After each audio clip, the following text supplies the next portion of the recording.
Ever get the feeling that people think if you just have enough money, you can, like, cheat death? Yeah. Today, we're doing a deep dive into that idea. We're going to look at the ultra-wealthy and their quest for, well, perfect health. Yeah. And we'll explore this weird truth. More healthcare doesn't always mean better health, you know what I mean?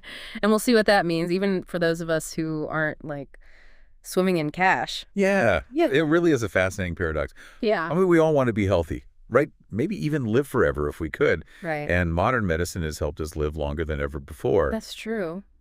But trying to, like, outsmart death, that comes with its own issues. Totally. It's almost like we're too good at living longer now, which is strange to think about.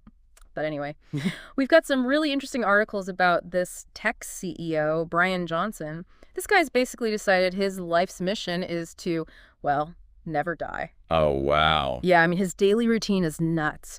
Super strict diet, tons of supplements. He even gets his blood plasma replaced. Can you believe that? Wow. Talk about intense. It's kind of fascinating, but also a little much. Like, how much is too much, you know? Yeah. And, Johnson really embodies this whole idea of biohacking. Like, we can just hack our biology if we have enough data. And a big part of his strategy is functional medicine. Oh, yeah, I've heard of that. Right. So it's all about using tons of data to get to this, like, the optimal level of health. And the key part of that for Johnson is biomarkers. So we're talking about, all those things they can measure in your blood, your genes, that kind of thing. So instead of going to the doctor when you feel sick, you're like constantly measuring and testing and Exactly. trying to stay ahead of it. You got it. And look, don't get me wrong, that can be useful. Maybe you catch something early.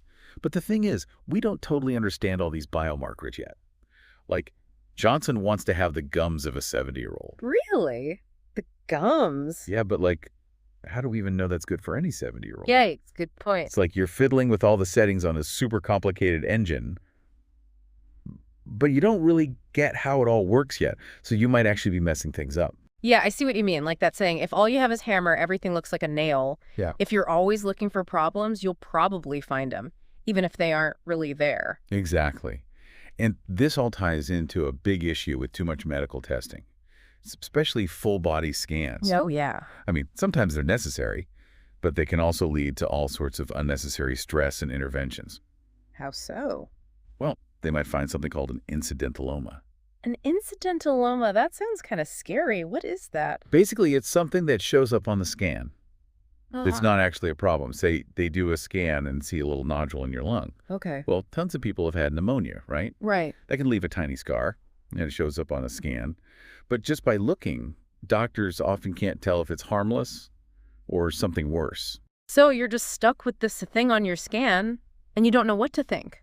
And then what happens? Yeah, what does happen? Well, we live in a world where it's like more information is always better, right? Right.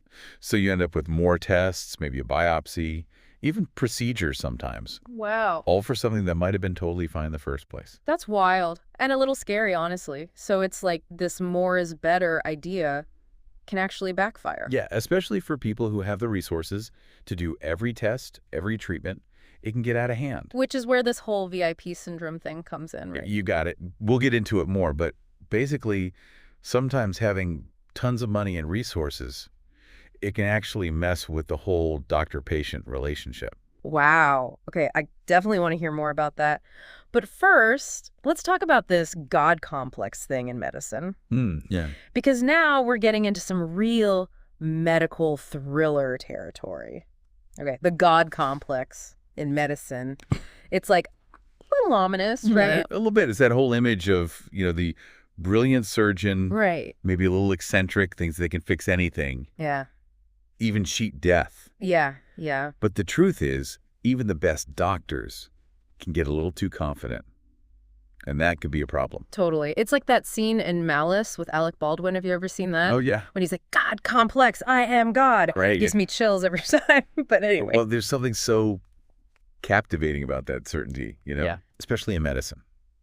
But it can be dangerous. There was actually this study published in JAMA, the Journal of the American Medical Association. Oh, okay. And they found that at these big prestigious hospitals, the death rates for some heart conditions, they actually went down when the top cardiologists were away at conferences. Wait, seriously, so patients were more likely to survive if the big name surgeon wasn't the one operating? How is that even possible? Well, there are a couple of theories. One is that those surgeons, they often get the most complicated cases, the riskiest ones. Right. And those patients, they just have worse odds from the get-go, no matter who's doing the surgery. So they were already in a tough spot.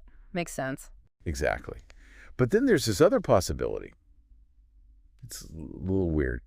Maybe as some doctors get more famous, more confident, they actually start pushing for more aggressive treatments. Even when a more, conservative approach might be better overall. So more confidence doesn't always mean better results. Right. It can actually be a bad thing. Sometimes. It's kind of hard to wrap your head around. It is. But I guess that takes us back to the VIP syndrome, right? Where having all the money and resources can actually lead to worse care. Exactly. How does that work? Well, you got to think about the psychology of it. You've got these wealthy patients. They're used to being in control. Right. They get what they want, right? Yeah. So when it comes to health care, they might demand certain treatments, even if there's not a ton of evidence to back it up. I don't want a solution, I want my solution. Exactly.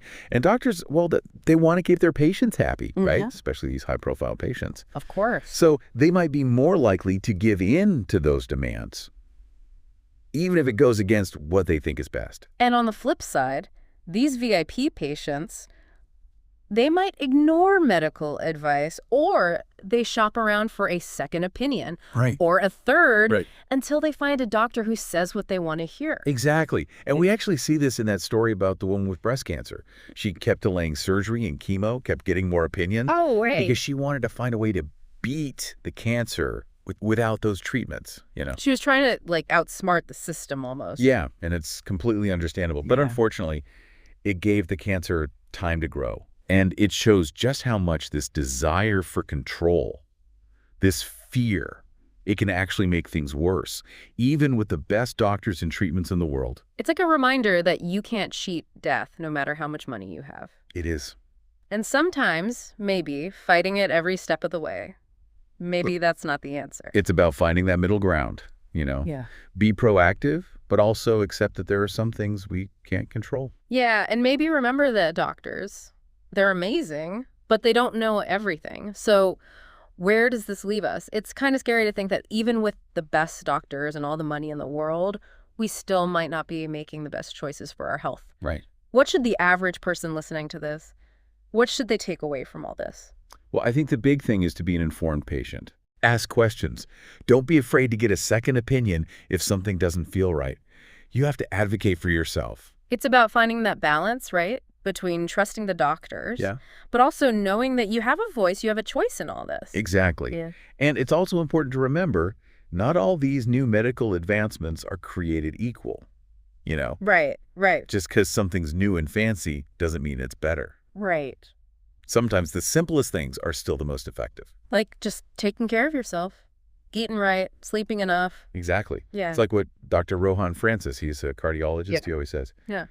The best thing you can do for your health is pretty basic stuff. Eat well, sleep well, move your body, stay connected with people, manage your stress. It's easy to forget about those things when you hear all this hype about the newest medical breakthroughs, Totally. It's like we're always looking for that magic bullet, that quick fix. Yeah. But sometimes it's really just about living a good life. Exactly. And that takes effort. You have to be deliberate about it. That's so true. Well, this has been a fascinating deep dive.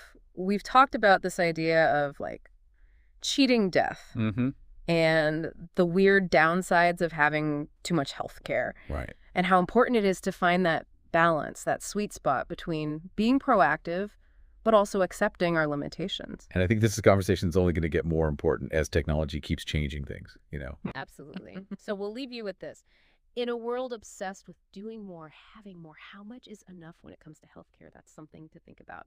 Until next time, keep asking questions and dive deep.